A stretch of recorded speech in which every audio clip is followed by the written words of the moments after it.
Salam dostlar, bu günlərimiz sizinlə tarix dərsi keçəcəyik. Deməli, Bizans imperiyası.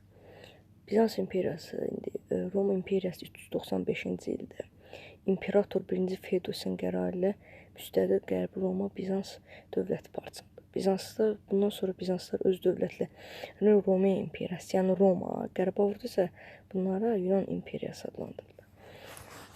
Bizansda imperator bütün Xristian dünyası yeganə qanun hakimi idi.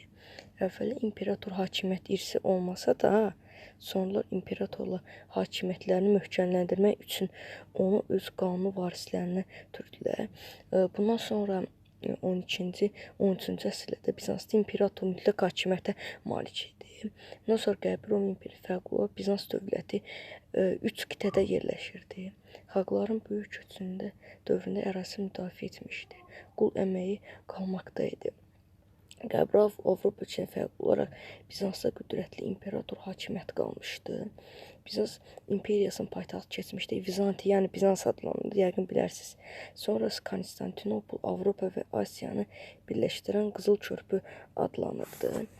Bundan sonra Konstantinopol iki ticaret yolu üzərində yerləşirdi.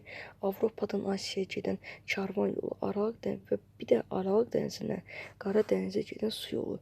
Konstantinopol başqa Bizansın Antioxa, İskəndəri, Beyrut, Korinf kimi şəhərlər də var idi. Bizans tacirləri Azərbaycan, İran, Hindistan, Çindən aldıqları malları Qərbi Avropada satırdı. Hətta Bizansda yun, ipək, parça da istehsal, papirus, sərgəlimləri, sənətkarlıq sahələri Qərbi hələ də xəbəri yox idi bundan. Bizans iqtisadi səbəbi aşağıdakı amillər bağlı idi. Konstantin əlverişli coğrafi mövqedə yerləşməsi, Avropadan Asiyaya gedən karvan yollarının üzərində yerləşməsi. 6-cı əsrdə Bizansda ipəkçilik təsərrüfatına son qoyuldu. Bundan sonra 7-ci əsr ortalarına kimisi imperiyanın başda taxıl anbarı idi. Sonra hakimiyyətə Yustian gəlir. Yustian dövründə budur. Yustian 527-565 illərdə Yustian dövründə daxili siyasət sahəsində aşağıdakı tədbirlər həyata keçirildi. Roma hüququnun əsas mənbəyi olan Yustianın məcəlləsi qəbul edildi. Məcəlləyə görə imperatorun bütün təbəələri qanun qarşısında bərabər idi. İdarəçi sisteminin gücləndirmək üçün iri torpaq sabitliyi zəiflədi. Yüksək dövlət vəzifələri mənşəcə əyan olmayan bacarıqlı sədaqət şəxslər təyin edildi. Bizansın qızıl əsrinin rəmzi olan müqəddəs Sofiya məbədi inşa edilib, hətta Yustian dövründə. 532-ci ildə Konstantinopolda Yustiana qarşı Nika üsyanı baş verdi. Nika üsyanı səbəbləri vergilərin ağırlığı, hakimiyyətin təzyiqləri, imperator apardığı gecə siyasəti. Sonda üsyan yatırıldı və 30 minə yaxın üsyançı öldürdü.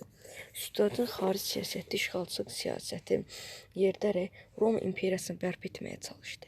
İlk olaraq Şimali Afrikada Vandal krallığını məğlub edərək işğal etdi. İtaliyada, İspaniyada uğurlu müharibələr apardı. Lakin çox keçmədən Bizans imperiyası Yustianın ölümündən sonra zəiflədi. Artıq xəzinə boşalmışdı. Müflisləşmiş əhali, sarsıdılmış ordu ilə bir neçə düşmənin əhatəsinə aciz qaldı. Nəticədə Yustianın ölümündən sonra Bizans imperiyası xeyli zəifləyərək İspaniya, İtaliyaya zəbt edilmişlər itirildi.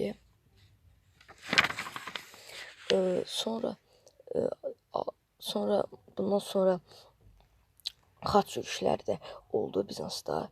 Xaç yürüşlərinin isə Bizans Səlcuqların işğal etdiyi əraziləri geri alsa da sonradan Roma papası Bizansın münasibətləri pisləşdi. 13-cü əsrin əvvəllərində, yəni 1204-cü illərdə 4-cü səlib yürüşü nəticəsində səlibçilər Konstantinopol tutdu. Bizans bir müddət mövcudluğunu itirdi. 1261-ci ildə Konstantinopoldan səlibçilər Konstantinopoldan qovulduqdan sonra Bizans bərpa olunsa da, amma əvvəlki qüdrətini itirdi. Hamınız bilərsiniz, 1453-cü ildə də Bizanslar 2-ci Məhəmməd tərəfindən süqut edildi. Bugünkü dərsimiz bu qədər. Sağ olun.